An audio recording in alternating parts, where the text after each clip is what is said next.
Good evening, everyone. Welcome to Theology Live.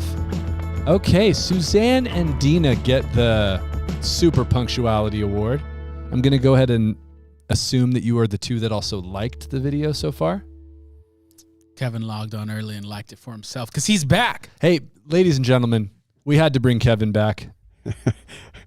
And to be clear, I do mean had to. Kevin, show the people your lovely... He's back. No, it's for real, man. He's back.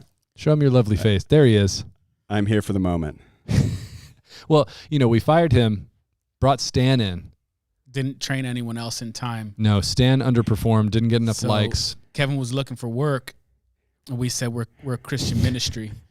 So How many likes did he get? We'll give, yeah, man. Less than you. Less than you. And that's all you need to know. It was a poor showing. Jennifer Foster, all the way from the great state of Tennessee. Hello, good to hear from you. Hello, everybody. Good to see you guys. Now, the people should know, Kevin makes a hot sauce in general. Kevin, what's your hot sauce called? Tailpipe. No. It's called Tailpipe. Infer what you will from a spicy sauce called that.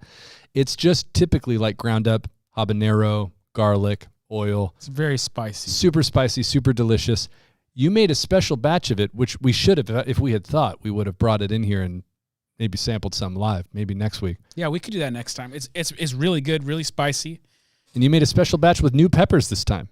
Yeah, that's thanks to Stan. Stan got us the good old ghost pepper. Stan, who will not... He ain't here anymore. He ain't here anymore, so RIP, but he got some ghost peppers, so we have a special extra spicy version. And, you know, if our boy, the obsessive gardener, were on, yeah, he could jump in and talk smack about how that's actually not that spicy of a pepper. Yeah, it's no joke. Kevin's a good cook in general. He is. A lot of people don't know that about him. He makes good food. He makes really good food. Good cook, good saucier, which is what you call people who make sauces. That's maybe, like a career transition for you since things aren't working out around here. Yeah, so here's the deal. If you guys want Kevin to have to open a restaurant against his will, don't like this video at least 20 times. No, we need the likes, so keep liking the videos. Kevin's going to open up Kevin's Kitchen. Can we say, let's make this deal on behalf of Kevin. Kevin will eat a big old spoonful of Tailpipe on the air next week. If you get, how many likes do you need to do that, Kevin? Kevin will do it for free. 15. I want a lot of likes. 15 likes and Kevin. That's not enough. That's how I have to keep my job. Yeah, that's true. 15 likes make Kevin eat a spoonful of the hot sauce. 20 will get him fired. Wait. No. And the 20 doesn't preclude the 15, so both occur. Oh, I see. So he has to wait, but if he gets 20, he gets fired, or if he subsequent to eating the hot sauce, he gets fired. I'm fired immediately after. It's my last act. You still have to do both. Okay, we need to get started. This is already off the rails 3 minutes in. So we are doing a series on the Gospels. Suzanne says 25, which isn't a number we said, but and it gets me fired. She's hopeful. Thanks, Suzanne. Yeah, do it, Suzanne. Make it happen. Get the people together. So this has been a series on the Gospels, and so far we've talked primarily about the deity of Jesus and whether the Gospels portray Jesus as claiming that about himself. Highly recommend that you go back and check those episodes out if you did not see them. This week we're kind of shifting into talking more about the Gospels themselves rather than strictly their portrayal of Jesus. And we're going to take a couple weeks to talk about the trustworthiness or reliability of the Gospels. And just to give credit where credit is due, one great book on this that I used as a resource and that's extremely approachable for the layperson, super short, super easy to read, really helpful, is this book. It's by Peter J. Williams. It's called Can We Trust the Gospels? So if the conversation we have tonight makes you want to dig a little deeper. How many pages is it? So we can highly recommend I'm guessing it's like 130 pages. 140 total. Ooh, okay. 140. It's an easy read, but probably at that page count, one of the best, if not top 3, as far as just like 100-page read on the reliability of the gospel. So we definitely highly recommend it. And it's a short book, but that doesn't mean that the scholarship isn't serious. Peter Williams is a serious Bible scholar, really knows his stuff, and it's short because he's being to the point. It's not like dumbed down and simple. It's just he's quick and to the point. So highly recommend this, and know that a lot of the arguments that we're going to make in tonight and next week have fuller versions in this book and similar stuff that we won't be able to touch. So the basic question that we're trying to get at here, and this is something that you may or may not have run into as a Christian, is, are the Gospels historically reliable? Are they the kind of books that you would expect if they were what they claim to be, in other words? So are they grounded in history or not? Do they have the characteristics that you should expect for a book that's making the claims they make? Or are they, as skeptics sometimes claim, products of a much later time period, things that aren't recording actual events, but rather are kind of like invented mythologies to propagate a religion? Because that's kind of what the counterclaim would be, right? Yeah, way late, people making stuff up. They're doing it because, and this is an accusation on all religion. They're doing it to seek power through religion, so they could make money or gain power or whatever like that. But there's all these host of ill motives that are attributed to people who would do something like this. Yeah, and even the pure motive is like, well, they believed in this religion, so they kind of reverse engineered these stories much later to explain why you should believe what Christians believed at that point. So the question is, do these look like books written by eyewitnesses who were actually there?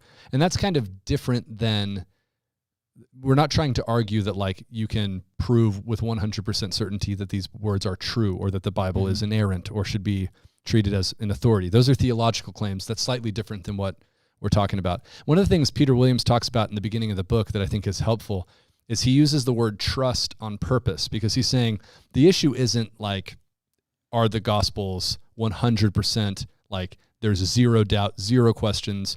He's saying, is there enough trustworthiness for you to believe what they're saying? And the way that he kind of argues that, well, you use your metaphor that you've used before that's similar about driving. Yeah, so one of the issues that we face is that many people think when it comes to the Bible, I have to either not believe it or believe it's 100% the Word of God and have no doubts about it and have the proof. I have the proof that the Bible is perfect in all of its ways. Now, I believe the Bible is perfect. I believe it's authoritative, but that's not the argument that we're talking about. We're talking about, is it reliable? Is there enough reason and evidence to trust it? Not that you don't have doubts or anything like that. And so here's one of the things that modern people face. Modern people think, or they don't think, they want proof, 100% deniable proof. The problem is we rarely ever have that with anything in life, but we still go on our lives and we manage. So I'll give you an example. You don't have any proof that when you get in your car and you drive to work that you won't get in a car accident, you'll die. You have enough reason and evidence to believe, though, that once you've measured all these different factors, it's safe enough for you to drive to work. You trust your own driving ability. You like, I'm a good enough driver, we're going to get to work. You trust that there's enough laws in place and enforcement of those laws that are in place that people generally drive in a safe manner. Now, obviously, there's exceptions, but for the most part, people drive in a safe enough manner, and the laws are enforced in such a way that you think with your driving ability and others on the road that you can make it from point A to point B without getting in a car accident and die. But you can get in a car accident and die. It's different than 100% certainty that you won't crash. It's just, do I have enough trust for it to be worth me driving to work? Yes. And you might be in a place where the scenario is different. Say you're in a foreign country and you don't know the rules of the road there. You might then decide, I don't have enough trust in myself to drive today. Or be a little bit more reluctant and wrestle with it before you get in, but eventually do it. Now, here's the point.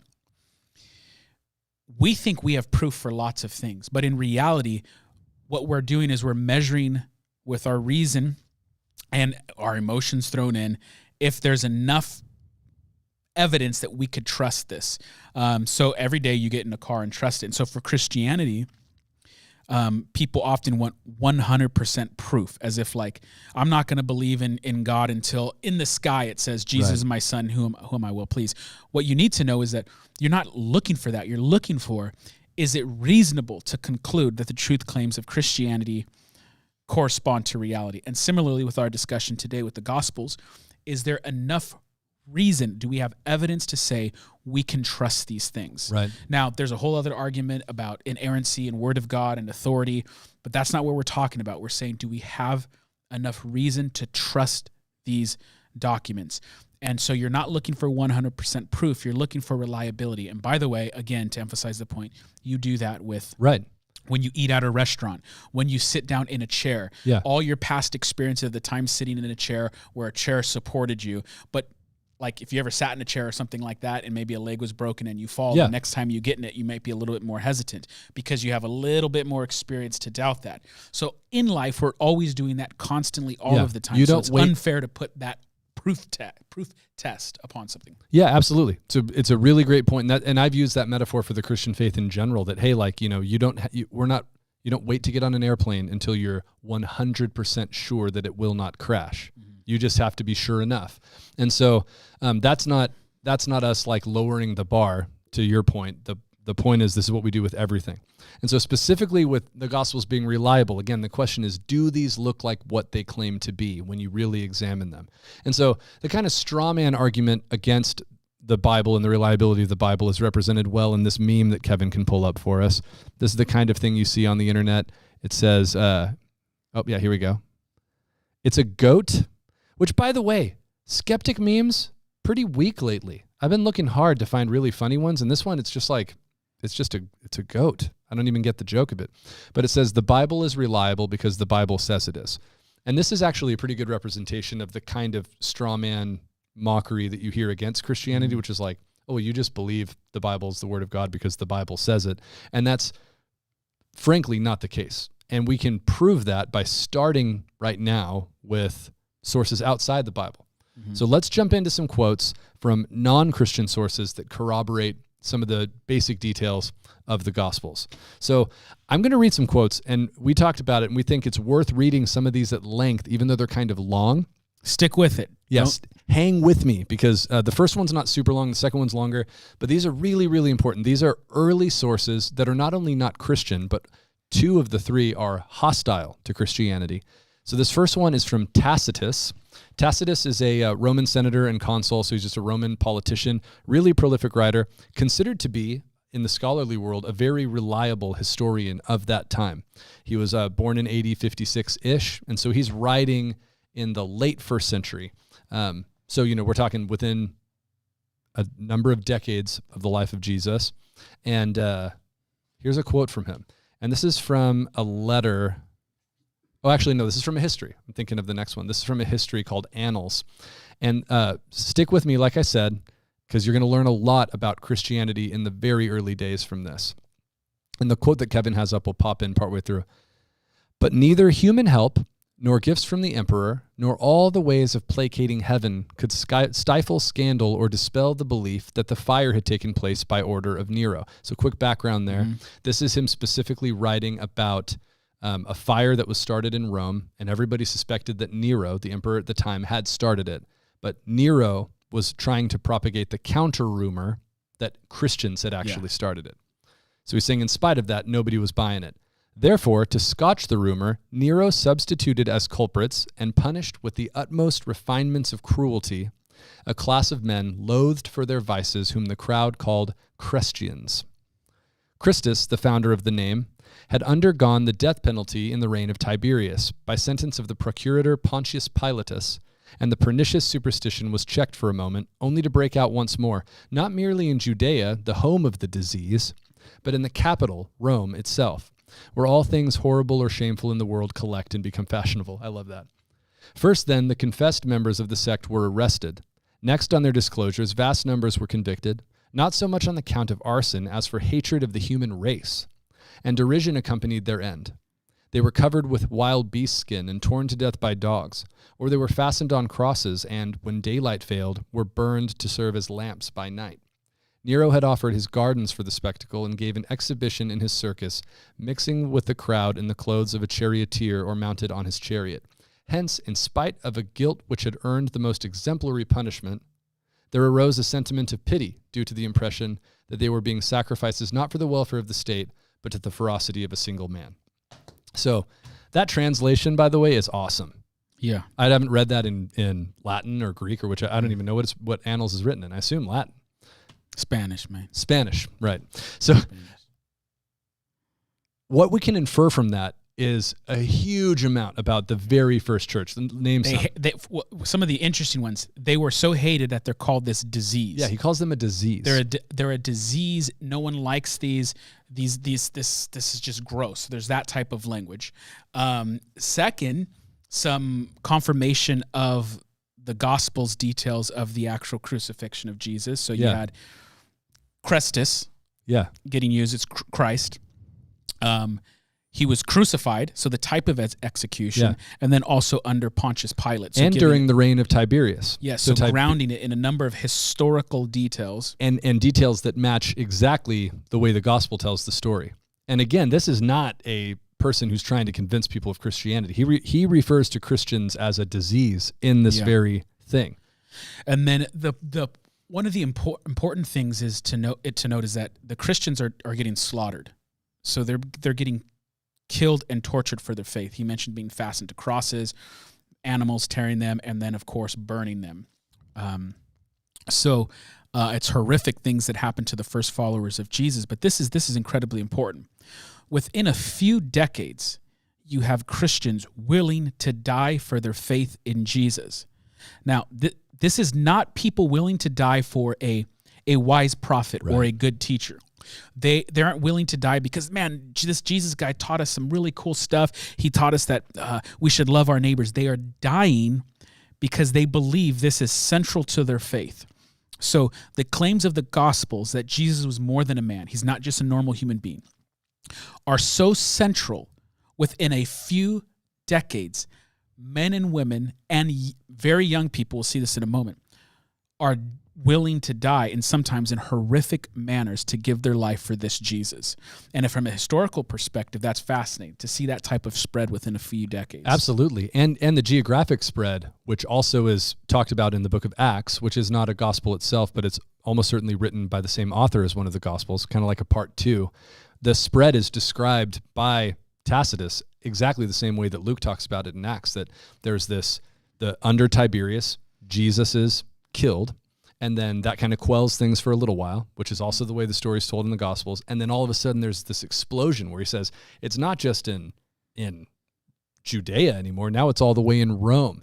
I mean, I like that he says the disease is spread to Rome where all things horrible or shameful in the world collect and become fashionable. That actually sounds a lot like the hive of scum and villainy that is Mos Eisley on Tatooine. That's true. Maybe old George Lucas was reading some Tacitus. So you have from that all of these kind of chronological, geographic corroborations. Also, the fact that there's a lot of Christians already, even by the late 1st century, enough that it's being described as a disease. Mm-hmm. Now, this next one's even longer, but this one is really, really worth paying attention to. And this is, again, by somebody even more so than Tacitus, who does not like Christians. This is Pliny the Younger. We were debating earlier whether you're supposed to say Pliny or Pliny. You can feel free to chime in the chat if you prefer Pliny or Pliny. It'd be awesome if everybody just spelled it to say. I was going to say, how are you going to do these? Pliny or Pliny. You know, historians who are trying to be smug say Pliny, but anybody who's buying the beer calls it Pliny, 100%. I'll stick with Pliny. Let's stick with Pliny. So this is Pliny the Younger. He was a politician. He was a judge and an author. He wrote a ton of letters. Most famously, he wrote a series of letters to and from the Emperor Trajan, who was emperor a little bit later. He's emperor from 98 to 117 AD. So Trajan and Pliny have a series of correspondence, and it's because Pliny had this very prominent position in the empire, and so Kevin the Older is going to put it up on the screen. In a little bit. Kevin the Elder. Going to put it up. Kevin or Kivin, and so Kevin the Older. This is from a letter that Pliny is writing to the emperor. So keep that in mind. He's writing to Emperor Trajan, and he's talking specifically about how he's supposed to deal with Christians. He's got a bunch of Christians in his area. He don't like them. Doesn't like them, and he wants to make sure he's handling things correctly. So again, stick with me on this, because this one is this one's harsh, but you learn a lot. It is my rule, sir, to refer to you all matters of which I am unsure. For who is more capable of guiding my uncertainty or informing my ignorance? This is exactly what I say to Isaac when I come for advice. It's like this is just standard. I come into Isaac's office and say, who is more capable of guiding my uncertainty or informing my ignorance? It's easy to, with someone so as ignorant as you, there's a wealth of knowledge of mountains of wisdom to impart. I like how in your insulting thing calling There's me like ignorant, there's like 10 grammatical problems. All right. Having never been present at any trials of the Christians, I am unacquainted with the method and limits to be observed, either in examining or punishing them.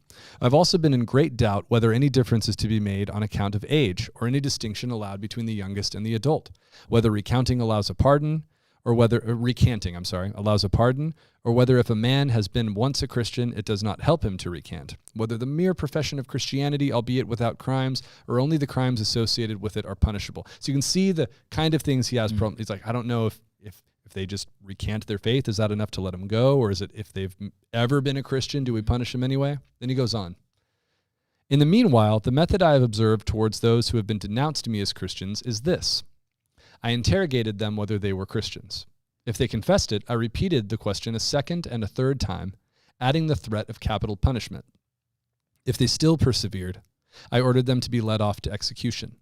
For whatever the nature of their belief might be, I could at least feel no doubt that stubbornness and inflexible obstinacy deserved punishment. There were others also possessed with the same madness, but being citizens of Rome, I directed them to be sent there. These accusations spread, as is usually the case, from the mere fact of the matter being investigated, and several forms of mischief came to light. A placard was put up without any signature, accusing a large number of persons by name. Those who denied that they were or ever had been Christians, who repeated after me an invocation to the gods and offered adoration with wine and incense to your statue, which I had ordered to be brought for this purpose, together with the images of the gods, and who finally cursed Christ. All things it is said that no real Christian can be forced to do. Love that. It's a good line. Such a good line. I thought they should be discharged. So in other words, that's a really long sentence. So just so you don't miss that, he goes, I bring in an image of you. I bring in images of other gods. I say, curse Christ, pray to these gods, pinch incense to the emperor, which is a religious ritual. And he goes, everybody says a real Christian will never do that. Mm-hmm. So if they do that, they can be set free. Others who were named by that informer at first confessed themselves Christians, but soon after denied it, saying that they had been, but they had ceased some 3 years ago. Others many years ago, and a few as much as 20 years ago. Now, this is important enough to pause because we have so much more to cover. He goes, some Christians 3, some Christians many, some as much as 20. This is a letter that is dated. I have the actual date of the letter written down, but I mean, Trajan's reign only goes till 117. So say it's early 100s AD. And there's this number of Christians even 20 years ago. So everything you're about to read that he says he learned from these Christians, we're talking about Christian practices in the 1st century AD. Pretty amazing in a pagan source like this. So all those people worshipped your statue and the images of the gods and cursed Christ. Almost done. They affirmed, however, the whole of their guilt or error was that they were in the habit of meeting on a certain fixed day before it was light, and of singing in alternate verses a hymn to Christ as to a god, and of binding themselves by a solemn oath not to wicked deeds, but never to commit any fraud, theft, or adultery, never to falsify their word, nor to deny a pledge when they were called upon to deliver it up. After this, it was their custom to separate and then reassemble to partake of food, but food of an ordinary and innocent kind. Even this practice, however, they had abandoned after the publication of my edict, by which, according to your orders, I had forbidden political associations. I therefore thought it the more necessary to extract the real truth, with the assistance of torture, from 2 female slaves who were called deaconesses, but I could discover nothing more than depraved and excessive superstition. Now, there's some more, but that's also worth pausing on. Yeah, a lot of stuff there. First, the early Christian practices. They meet before the sun goes up. They share a meal. They sing a hymn to Christ as a god. And it says they break up and they come back. Now, first off, I'm not a big fan of getting up before the sun comes up. But these Christians love the Lord so much that they're getting up. The idea is that before anything started in their workday or whatever it was, the first priority was to gather among other Christians, to share food together, and sing to Jesus, and what the pagans notice is as to a god. Right, which is bizarre to them. It's just like, what's going on? Which means, again, very, very early, the first Christians are recognizing Jesus as a god. They're singing to him. Yeah. You're not, again, going back to the episodes 1 and 2 of this series, it's not you're at Nicaea and Constantine is creating this myth that Christ is the unique Son of God. They are, by their enemies, being described as people who worship and sing to Christ as a God. And if you follow the logic of the letter, some of the people he learned this from said, "Oh, I was a Christian 20 years ago." And he's not going, there's no Christians here 20 years ago, man. No, that was only still in Jerusalem. He's confirming that. And so it's really, really amazing. And to the point of this series, which is, can you trust the Gospels? This description of Christian worship matches perfectly to the beginning of the book of Acts. Yeah. So what did the early church do? Exactly what Pliny just described them as doing. Again, a source hostile to Christianity. And then finally, an amazing detail is he goes, "I tortured 2 slave girls." Mm-hmm. So according to Greco-Roman society, what are they? Slaves. And what are they called in the church? Deaconesses. Yeah. So these 2 slave women in the first century world have positions of authority and leadership in the church. Yes. Pretty amazing. And on multiple levels, that angle, and then the additional one that, again, the accusation that, religion is just corruption, people trying to collect money and do X, Y, Z. What you're seeing in the early Christian movement is the elevation of people who were from socioeconomic classes that they had no way to move up the ladder. But within the church, the one who is a slave can be she could have this official role of deaconess. And then what's important for us to know is our history is filled with men and women and young, as described here, young females suffering and dying for their faith because they worshiped Christ as a God. And again, this isn't on topic, it's a little side, but always remember, just every time you're gathered at church, every time you're watching Theology Thursday, whatever it may be, there are countless brothers and sisters who are facing threats and loss of job, health, life, etc. For the faith. And so we're blessed where that isn't necessarily the case in our current, the world that we occupy. Yeah. But from the beginning, That's been the norm. Christians have given up everything to serve Christ.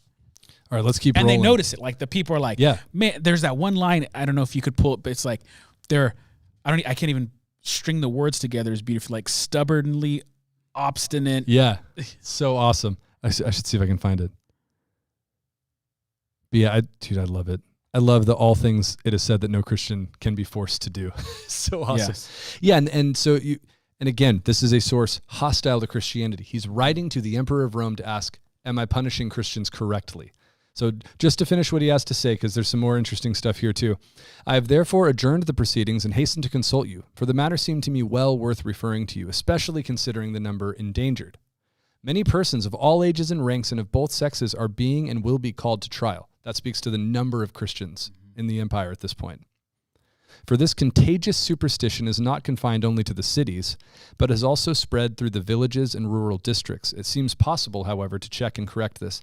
It is certain at least that the temples, which had become almost deserted, are now beginning to be visited again, and the sacred rites, after a long interlude, are again being revived.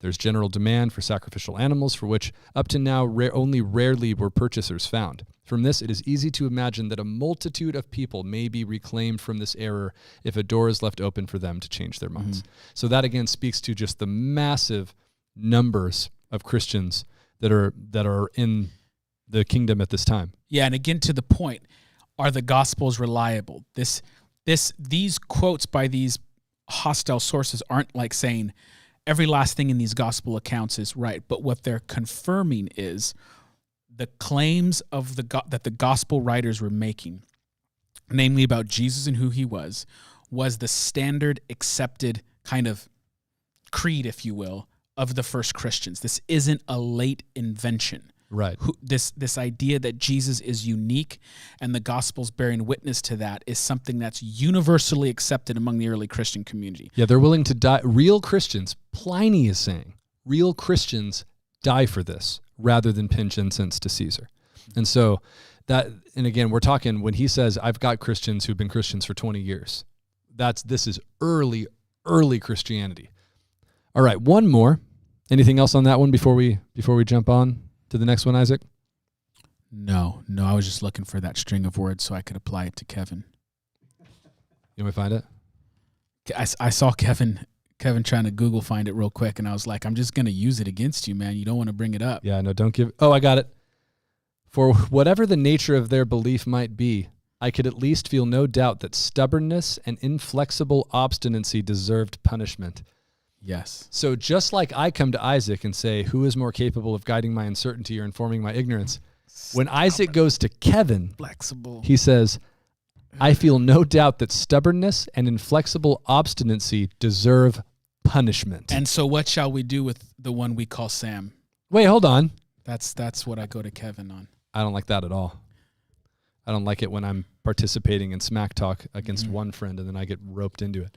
All right, last one. This is a short quote, but it's also worth showing. And there are others, by the way, but these are some of the biggest ones. This is a quote from Josephus. That's a name that you might hear thrown around if you're a Christian and if you're kind of in nerdy circles. He's a really, really interesting character. We probably know more about. Would you say he's the most important person, most important historian for what happened in Israel in the first century? Probably for that period of the first century, Second Temple Judaism. Probably, yeah. Super interesting guy. He was a Jewish military leader and writer and historian who ended up defecting and going over to Rome. Kind of knows you're about to lose. Yeah. Then he's like, I'm going to join. And then he actually basically says, I think Yahweh of the Old Testament, he just changed sides. Yeah. So he's on Vespian's side now. And he made some really interesting theological arguments for how that actually makes sense. He's like, no, this is what you should expect to have happen. And clearly Yahweh of Israel has chosen Emperor Vespian. And so he switches sides. And so his writings are interesting because they're all very colored by the fact that he is loyal to Rome, even though he's Jewish. And he's sort of trying to make the Jewish people look good in some ways, but in a way that... He's not completely throwing his people under the bus. Yeah, he's trying to make it work is the sense you get. Some people would say, he's actually just he's trying to do right, man. Yeah. And he mentions Jesus a couple of times, mentions John the Baptist as well, which is interesting. One of the mentions of Jesus is controversial, whether it's original or not to Josephus, so we won't even mention that one. This is the non-controversial quote about Jesus. And this is what he says. He's talking about the high priest, Ananias. He calls him Ananus. It says, Ananus... What's that? I heard you say he calls them bananas. Bananas. It's like, no, he doesn't. Ananas. Bananas. Bananas. Bananas, the high priest. I like that better. Bananas, the high priest. Bananas, the high priest. Now, some of he you split out of there OG listeners will know something called banana bread. Manana with an M? Yeah, that's an old reference. Is that like the that's Israelites in the wilderness? They made manana bread. Is that Keith Green? That's Keith Green, banana bread. I'm so happy I recognize Give us a like if you remember banana bread, Keith Green. If you know banana bread from Keith Green, throw us a like. If you don't, you asleep in the light. You asleep. You know what my favorite line in Asleep in the Light is? Keith Green's talking about Christians when he says, Jesus rose from the dead. And you can't even get out of bed. What else do you need to hear? Keith Green. I know they were up before the sun rose meeting together, and I'm complaining, man. Keith Green's still convicting. He's got you. All right, so bananas convened. I heard you say bananas. I said ananas. It's like bananas split. Ananus convened the judges of the Sanhedrin and brought before them a man named James, the brother of Jesus who was called the Christ, and certain others. He accused them of having transgressed the law and delivered them up to be stoned. Now, this is really interesting because, again, there's stuff on the surface that's really obvious. Like this maps very well onto the book of Acts and the persecution that James specifically suffers. Yeah. It also kind of gives credibility to the idea that James had prominence among the Jerusalem disciples, which the Bible says as well. But there's other details here that are really interesting. For Josephus, as an educated Jew in the first century, to say Jesus, who was called the Christ, that's not like a Roman governor saying Christus when he has no idea what he's talking about. Josephus knows what it means for someone to be called Christ. So Jesus called the Messiah and others. Now, this is a bit of a bigger stretch, but I do think it's interesting and worth pointing out because this isn't directly in the text. But the fact that James, who is a brother or half-brother of Jesus, is willing to suffer for his belief. Yeah. It's the same point you made about all the Christians being willing to suffer for their belief early, but magnified, because this is somebody who has direct relation with Jesus. He knows him. He knew him while he was alive. And if he's a brother of Jesus, he knew him for a long time. Yes. We don't know how much younger he was necessarily. He knows for a fact that this guy's like, no, this guy's a human. He's hustling. He was hustling mama. Yeah. Always taking extra banana bread out of the jar. Yeah. Blaming it on little James. I always got in trouble, and it was always him. And that same manipulation he did at home, he just got better Tricked at everybody. as he grew up. But he's like, dude, he grew up with them. He's willing to suffer and and die. now he's willing to die for this guy. And again, it's not like he's a leader in the church. Well, of course, he's part of the corrupt religious system. Right. They're getting killed. Yeah. They're getting killed. You could certainly make the argument that many religious leaders today are making money off the faith and are corrupt. And the good news is there's usually fruit. Jesus tells us, judge the fruit. You'll be able to see the fruit. It's bad fruit. And when you think early church, sometimes you can get your chronology mixed up and picture like, the corrupt church in the Western European world, a giant in the medieval institution that's completely corrupt. It's like, no, man, these guys are willing to lay it all on the line. And it is a good argument. It's the brother, man. That this guy would know if something was up. Yeah, absolutely. Antiquities also, we're not quoting it here, but Antiquities, the section on John the Baptist, also comports really well with what the Gospels say about John the Baptist. So yeah, again, this is super interesting. We got several quotes from the secular world that are all corroborating some really important chronological, geographical details. One that we can finish with just briefly, because we looked at it last week, but it's worth showing again because it fits more directly into this, is that Alexamenos graffito is what they call it, which is just a fancy way to say graffiti. Graffito. But you pulled this up. We looked at this last week, so we'll be brief. But this is a blasphemous graffiti that was super, super early, probably sometime as early as the 2nd century AD. And it shows, you can see the actual graffiti and then something that's just kind of taking the lines from it so you can see it more clearly. And it's a person that's a human with a donkey's head on a cross, and then this human character with his hand raised up. And what it says in Greek is, Alexamenos worships his God. And so this is, again, hostile to Christianity. It's just making fun of some guy. And we don't know how. Alexander, or Alexamenos, as I prefer to call him. Yeah. Pliny. Kevin the Older. Pliny. And so it's interesting because, again, we don't know how hostile, how scary this is necessarily at this point in history whenever this happened, or if it's just somebody making fun of somebody. But the point is, there were enough people worshiping Jesus as God at this point, very, very early, for that to be a thing that you would make fun of. So cool. Those are some examples, and hopefully that kind of helps you guys see that, man, you look at the secular sources around that same time or a little bit later, and they're corroborating a lot of the details that we see in the Gospels. And before we move on to our next set of ideas, we got a new segment here on Theology Live. Man, is it sponsored by anybody? Not yet, but hit us up. Tweet of the week. Tweet of the week with the little bird sound effect. Can we get that again, Kevin? Hit that thing. That's a good tweet. Did you find that, Kevin? Yes, among other things.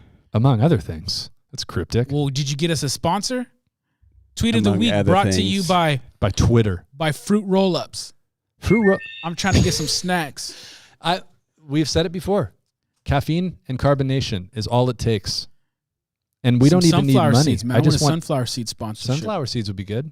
All right, pull up this tweet, Kevin. So we're going to start doing this, not necessarily every single week, but we want to have tweets because Twitter, believe it or not, if you're not in this dark corner of Twitter, you don't necessarily see it, but there is a lot of theology talk and arguing that goes on Twitter. A lot. So sometimes what we might show 90% bad. 90%, and that's exactly to what I was going to say, which is that a lot of what we might show is just really so bad. The tweet of the theology. week is usually bad? It's often going to be bad. Okay. Occasionally it'll just be because it's awesome. This week it's kind of both, which is interesting. There's a really bad point made by somebody. Tweet of the week. And then it gets, to use Twitter terms, dunked on by somebody else. Yeah, hit that bird, that little Richie bird. Yeah, give us one more.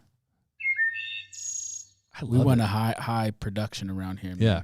All right, bring up this tweet of the week. So it might be hard for you to see, so I'll read it for you. If you're not familiar with how Twitter works, the big words up top are somebody responding to the smaller words beneath.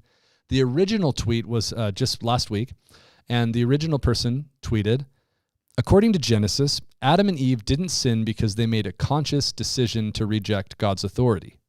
They were led to rationalize their sin by means of a theological argument based in a literalist interpretation of God's words. You can hide it for a second, Kev, before we read the response. Right off the bat, some giant problems with... giving someone a soundboard is a dangerous... We got to do that one, at least 3 more times tonight. So you can see what the point this guy's trying to make, but he's basically saying, hey, look, it actually wasn't conscious sin on the part of Adam and Eve. It was an overly literal interpretation of what God said.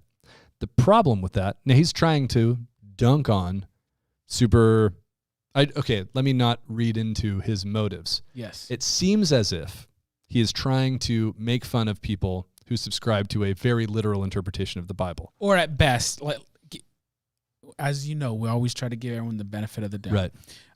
At best, it's saying, if you stick to a literal hermeneutic, look at the type of trouble you can find yourself in. Right. Because the Bible starts off with a story about someone having a literal interpretation of something, and look what happens. Right. The problem with that is if you read Genesis 3, the serpent doesn't come in and give a hyper-literalist interpretation of what God said, which is, if you eat from this tree, you'll surely die. He comes in and asks a leading question to cause doubt to come on Adam and Eve. Mm-hmm. So pull up the tweet that's in response, because it's pretty dang good. The response... Kevin has too many privileges. The irony here is that Adam and Eve sinned because they paid insufficient attention to the literal text of God's command and were led astray by swallowing the errant assumptions embedded in the serpent's exegesis. Exegesis just, oh my gosh. Some people just don't know when to stop, huh? So you get the idea of what he is trying to say in response. And he would probably say that even the categories he's using don't quite apply here, but he's coming back and saying the issue is not an overly literal interpretation of what God said. The issue is actually the serpent's bad interpretation of what God said and all of the assumptions embedded in that interpretation. So he takes the dude's own methodology and shows it to be wrong. Right. Now, to be fair, it's kind of like the point of that passage in Genesis is not your adopted hermeneutical approach. Yeah. It's not that. But if you're going to go down that route, that dude's like, okay, I'll play this game. Right. And according to your own categories, it's actually not at all about hyper-literalists. It's about the fact that, it's actually interesting in the story. We can't spend too much time on this, but Eve adds to the text of God's command, if you want to use that category. Because the serpent in the story starts by asking, the Nahash. Yeah, the Nahash, if you will. And I will. Starts by saying, what did God say? And Eve adds, God just said don't eat of it, but Eve adds that God said don't even touch it. Yes. And then the Satan in that story takes and interprets what God said in an incorrect way. So all of that to say, hey, tweet of the week. Don't press it. Tweet of the week. Come on, it's overdone. So it's played out now. It's played out. Look forward to more bird noises by Kevin. This is why we have him around. If you want to submit a candidate for tweet of the week. He reached 15. You got to eat the hot sauce. You do. I ain't fired yet. You're not fired yet. We need 5 more likes to have Kevin eat the spoonful of the hot sauce and be fired subsequently. That'd be so messed up. Right now, he just eats the hot sauce and keeps his job. Which he likes to do, by the way. Kevin likes to eat hot sauce. He does, but not as a pure spoonful of this We need to make it enough that it's unpleasant for you, Kevin. We didn't ask I'm if... a little concerned right now. He's working hard, man. We're not far from like the morning zoo style shows that you hear on the radio. You know what I mean? Where it's like, you never listen to like the morning madhouse where it's like, hey, we got the so-and-so, all the sound effects. It's been a long time. Kevin knows what I'm talking about. Oh, we got another like. Somebody's trying to get Kevin fired. 4 more likes. 4 more likes, man. All right, so we've got one. We've only got 15 more minutes. Inflexibly obstinate. 18. It's coming. Can't 2 more. Stop. Won't stop. Some people didn't hear the deal. I'm realizing because we have a lot more viewers on. Just get the That likes, went man. wild. Oh no, we got 20 to get Kevin fired. 15, which we've already hit, for him to have to eat a giant spoonful of hot sauce on next week's episode, which is going to happen. Oh! It happened like that was the zoo right there. That was the morning zoo. I love it. Just a reminder, Hey, Kevin. I'm not here next week. Hey, Kevin, you got Boys to Men, It's So Hard to Say Goodbye on that little soundtrack thing of yours. Oh, man. All right, let's keep cruising. So we got 15 more minutes, and the other one that I wanted to cover tonight, this is kind of a weird one, admittedly. Not super, super easy to explain, but I'm convinced it's worth understanding. So again, we're talking about the reliability of the Gospels here. And this is a category that's actually, it's not talked about very often because it's a little bit harder to understand. Yes. But it's really actually, it has a lot of power once you get it. It's called Undesigned Coincidences, and it refers to undesigned coincidences that occur between the four Gospels. This is a term coined by somebody named John James Blunt, not the same James Blunt who sang. That's got it. James Blunt, yeah. You're beautiful. I don't know, but I hate that song. It's not a good song. Oh, man, I hate that song. I'll have to tell you the story someday of when I sold a guitar amplifier on Craigslist, and the guy to test it in a crowded parking lot sang that whole song through it. To you? To me. He asked me what song I wanted to hear, and I told him, dude, whatever you want to sing. He sang the entire song through the amplifier in a Starbucks parking lot, looking at me the whole time, including the bridge, which I forgot has some pretty heavy swearing in it. That shows how you're a class act. Like, clearly this guy's feeling it. You know, he's having a good time. I'm not going to interrupt it because, like, 2 verses into this, I would have been, dude, we're not doing this right now. Do you know why I did it? Because you wanted to. I wanted to sell the amplifier. Yeah. You told him that was the best. You should get your own YouTube channel. So you should make a YouTube. Maybe we could have Kevin him on. loves that song, truth be told. He Beautiful. He does love it. If you're watching and you're the guy I sold that amp to, send me a message. We'll have you perform James Blunt's You're Beautiful on Theology Live. We're not going to do that. Okay, so undesigned coincidences. And this is about the simplest way to describe it, and then the best way to actually understand it is to look at examples. But it's about agreement that you find, coincidental agreement on small details between authors that it's hard to imagine being there on purpose.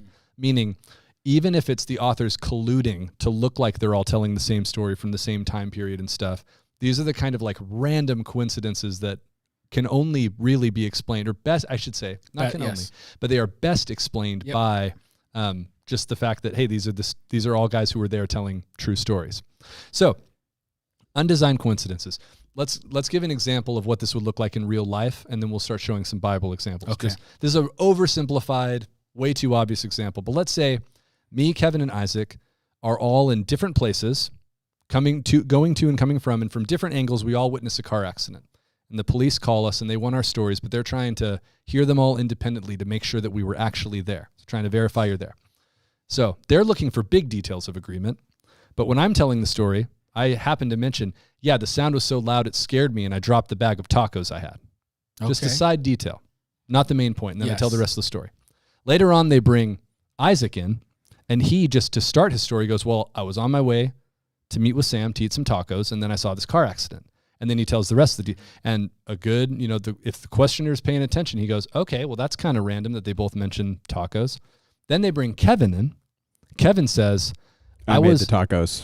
That's a way. No, I was going to say, Kevin says, I was walking to lunch by myself because Sam and Isaac are always going to get tacos and leaving me out. Yes. Which is true in real life and in the story. Yeah. That's not true. That's not true. We always take Kevin. In fact, Kevin's the one who pays and gets Venmo'd by us, so he has to come. He's the only one who brings a wallet. I thought you were going to say, and then Isaac said, and then I saw it, the tragedy. The tacos. The tacos were falling. I mean, something else loud happened to the right. I don't know what it was, but the tacos splattered on Isaac's the ground. like, I couldn't see any details of the car accident because I happened to see some tacos fall on the ground. I ran and with my hand, I reached out. So it's a dumb example because it's actually it's too dominant of a detail actually to really fit this, but you get the idea. It's sort of, we're telling this bigger story, but this incidental detail happens to match up on all of them.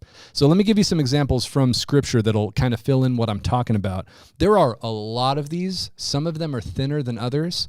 And the thing about them is there's almost always another explanation that you could come up with, but the explanatory power, the argument of power, is the number of them. The cumulative case of all of them put together. And most of them, it's sort of like, the Occam's razor, like the simpler explanation, is just that these dudes are telling true stories. And we're not talking about proof. We're talking about evidence for reliability. So one example, this is a super simple one. We don't even have to actually look at text, but there are stories about the characters Mary and Martha, who are sisters of each other and sisters of Lazarus, who Jesus raises from the dead. We get stories about Mary and Martha in John and in Luke, but they're completely different stories. One's about the raising of Lazarus. That's the one that happens in John's gospel. And the other one's about a dinner party where Jesus is teaching at their house. Two different stories that happen at different times. But what's interesting is if you pay attention to the stories, in both of them, Martha and Mary have the same personalities. They're portrayed the same way. And they're in details that are for completely different reasons in the two different stories. But if you watch and if you have time, go read John 11 and Luke 10, and you'll see that Martha is portrayed famously as this kind of like busy, working hard, go-getter. She's kind of a step ahead. When Jesus is, she's the one running around to serve everybody at the party. And in John's story, she's the one who sends the messenger to get Jesus. She's the one who, when she hears he's coming, she leaves and runs out and talks to him. She's kind of the proactive go-getter. Mary is more of the passive, I'm sitting and waiting and listening for Jesus type character. And you see that also in both stories. So simple example. And again, you might immediately go like, well, look, I can think of other reasons why that would be the case. The point is, simplest explanation is these are real people. And Luke was familiar with them and John was familiar with them. And in their true retellings of these two stories, they appear to have the same characteristics. Yeah. Would it be fair to say, let's say, we talked to 5 different people who've had different interactions with you. No, I'm not setting anything up. I'm not setting anything up. And at different events, different birthday parties, different whatever, but all of them keep bringing up like, not only maybe that you're tall, but like a unique, unneeded feature. Like I'm just saying like, yeah, man, the dude he just talks a lot. This is honest. And then it comes up each time so that someone who knows Sam goes, oh yeah, that sounds like Sam. That sounds true. Right. And none of these people were like intentionally like, well, we have to display. And the intended coincidence would be, hey, this event happened at the house of Mary and Martha. Yes. That's like the kind of thing where if you're getting your story straight, you make sure you know where it happened, who was there and stuff. But the fact that they happen to look like the same kind of personalities in both stories seems like an accidental coincidence.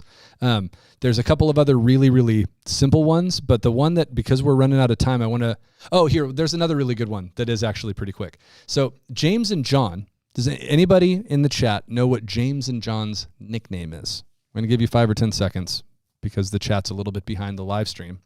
But throw in a comment if you know the nickname given in Mark's gospel to James and John Zebedee.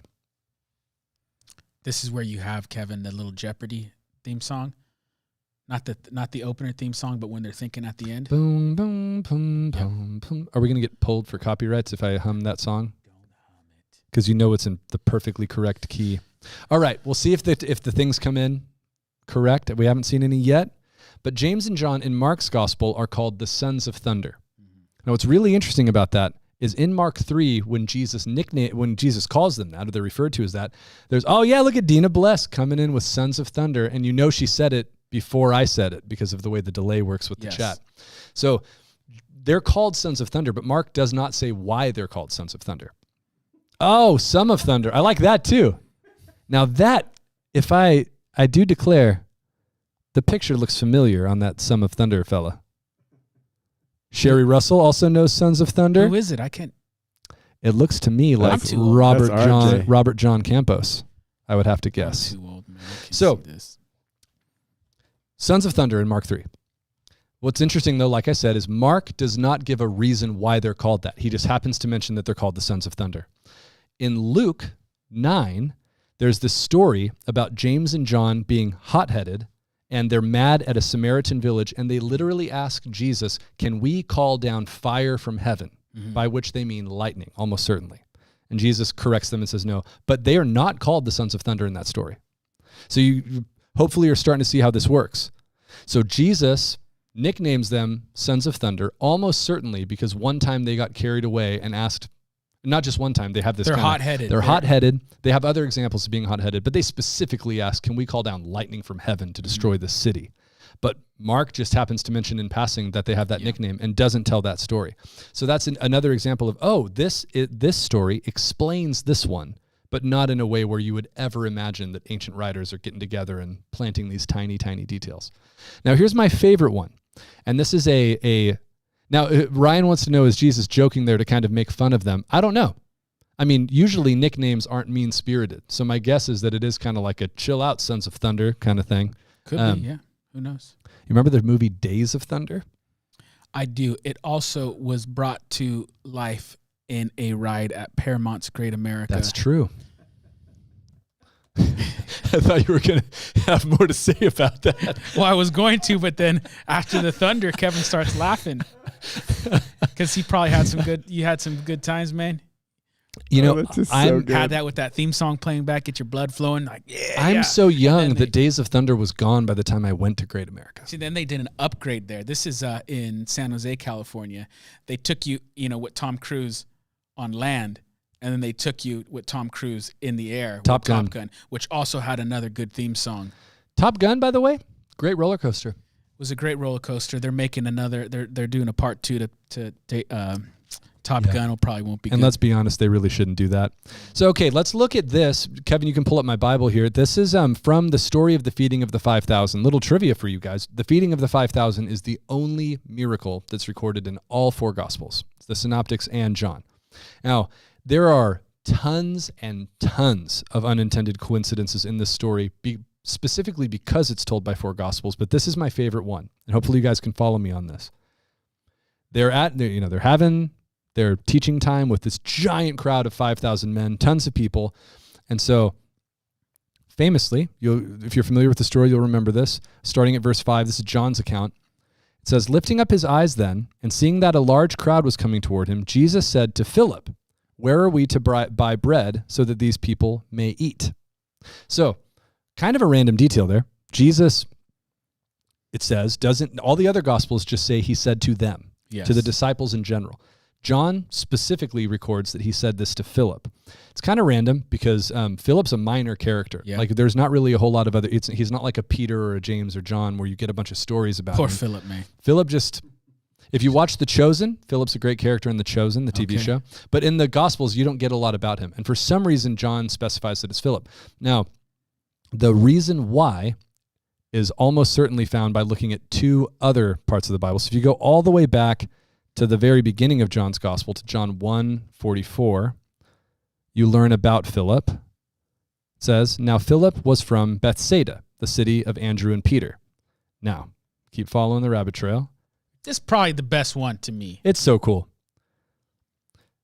Jump into Luke's Gospel. So now we're doing a different author, written in a completely different time. And Luke writes this about that same story about the feeding of the 5,000. On their return, the apostles told him all that they had done. He took them and withdrew apart to a town called Bethsaida. When the crowds learned it, they followed him, and he welcomed them and spoke to them of the kingdom of God, and da-da-da-da-da. And this leads into the story of the feeding of the 5,000. So did you follow that? Here's what happens. Jesus is teaching, and we learn from Luke's Gospel, he's teaching in Bethsaida, this Galilean village. Mm-hmm. We learn from John's Gospel at the very beginning that that's the town Philip's from. But John never says that that's where the feeding of the 5,000 takes place. It just says that when it's time to look for food, he says, hey, Philip, get him something to eat. Why? Because he's talking to the guy who's from there, who knows where you might be able to get food, even though he's testing, as John's Gospel says. So in order to explain why Jesus asks Philip to get them food, you have to know not just what's in John, but also what's in Luke. And so the idea there, again, is not that they're doing this grand thing. It's the exact opposite. It's that they're just telling the true story of what happened. John knows that Jesus asked Philip, so he just includes that detail. And you learn why when you read Luke, which includes the detail that Philip's from Bethsaida, but in the feeding of the 5,000, doesn't say that it's there, doesn't say that Jesus asked Philip. So again, I know that's complicated, but hopefully you guys are kind of following the reasoning there. The gospel authors are doing their best to be accurate to the event. Right. And in one account, there's this little piece of detail. It's like, okay, so he asked Philip. It's not the author's intention to be like, ooh, this is a secret clue to something. It's just, this is Philip. And then you learn from something else that, oh, there was actually a historical reason why he would ask Philip. And so, again, it's showing that there's a reliability that these authors are including. They're including the information that they either saw firsthand or got from some other person. And in that example, it's a tiny detail. It's like it indicates that it's historically true that the disciple Philip was from Bethsaida. Now that does not matter at all theologically. No. It demonstrates the historical reliability of these books. And Lydia McGrew, who did some work on this a long, long time ago, talks about how by her account, she says the synoptics explain John 9 times. John explains the synoptics 6 times, meaning these sorts of overlaps. And the synoptics explain each other 4 times. There's a bunch of these. Mm-hmm. And again, each one of them, maybe you could come up with some good reasons why that might have happened. But again, the kind of Occam's razor simplest explanation is not these kind of really complex, carefully planned, bizarre choices of overlap, but just the fact that these guys are just telling the true story to the best of their ability. The tacos dropped. The taco really did drop. I really did have tacos, and I really did drop them, and that's a true story. So, okay, we had some more stuff, but man, as usual, time ran out. So, a little quick trivia. This is a little snob thing. Oh, I like it for the chat. Sam mentioned that there's one miracle that's recorded in all 4 Gospels. Put in the chat the other miracle that's mentioned in all 4 Gospels because he's mistaken. That's technically and true. This is technically true. Snob, like a see, you forgot about one. Yeah. See, let's give him a few minutes to respond. Those of you still listening, we need 3 more likes. 3 more likes to get Kevin 2 more likes to get Kevin rehired. He's rehired at 24. Is that? I didn't think that was a part of the deal. No, that wasn't a part of the deal. We're just making stuff up. Yeah, I'm just making stuff up now. You're 100% right. Part of the deal. Hold on, I'm trying to look for evidence of what Isaac's talking about. Isaac, you want to tell him? Well, you're looking for evidence. You might be thinking of something else. Yeah, I might be doubly wrong. No. Go ahead. Oh, I was going to say that the cheap. It's the most important miracle out of all of them. The resurrection. The resurrection of Jesus. I thought there was. I was going to go to the alternate ending of Mark and talk about the resurrection, but it's going to get too nerdy if we do that. Or you could have been like real cheesy. The miracle of love, the love that occurs, even for poor Philip, who's only mentioned. 23. We'll have to end it on that, folks. 20. Oh yeah, you're at 23. Hey, thank you guys so much for being here. We'll continue the same topic next week. Look forward to seeing you there. Oh, one more like while we play the music out. Hit that little bird, Kevin. Hit the little bird, little tweet. Oh, it's in the right key.